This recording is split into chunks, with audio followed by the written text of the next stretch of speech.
अस्सलाम वालेकुम मोअज़्ज़िज़ सामीन। तो कैसे हैं आप? उम्मीद करता हूँ आप सब भाई खैरियत से होंगे। बालों को गिरने से रोकने में मददगार आसान और मुफ्त तरीका। अगर आपके बालों का घनापन कम होने लगे और दरमियान में चांद की तरह जिल्द नुमाइयाँ होने लगे, तो अक्सर अफराद खसूसी शैम्पूज, सप्लीमेंट्स और इलाज पर हजारों या लाखों रुपए खर्च कर देते हैं, मगर एक आसान और मुफ्त तरीके को नहीं आजमाते जिसकी हिमायत साइंस भी करती है।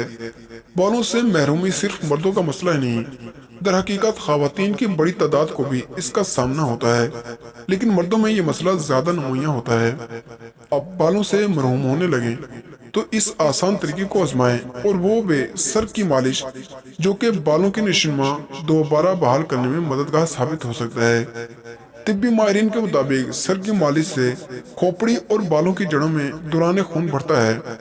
एक तहकीक में दरियाफ्त किया गया कि दिन भर में सिर्फ 4 मिनट की मालिश से ऐसे जीन्स की सरगर्मियों में को बढ़ाया जा सकता है जो कि बालों की नशोनुमा में मदद देती हैं, जबकि इन जीन्स की सरगर्मियां कम होती हैं जो कि गंजपन और वर्म का बायस होती हैं। तहकीक में इन आम तरीकाकार से बालों के घनेपन में भी बेहतरीन देखी गई है।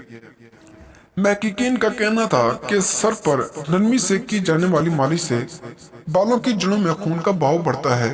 ये तरीका सर में खून की इंतहाई जड़ छोटे शरियानों को कुशादा करता है, जिससे बालों की जड़ों को वाफिर मिकदार में खून मिलता है और नशोनुमा का अमल तेज हो जाता है। सर की मालिश से जहनी तनाव भी कम होता है, जो कि गंजपन का बायस बनने वाली बड़ी वजह है।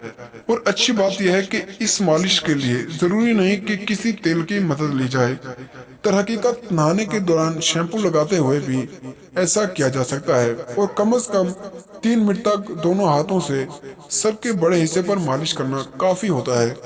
अगर आपको हमारी वीडियो पसंद आई हो तो वीडियो को लाइक करें और चैनल को सब्सक्राइब करें। तो मिलते हैं अगली वीडियो में, तब तक के लिए अल्लाह हाफिज।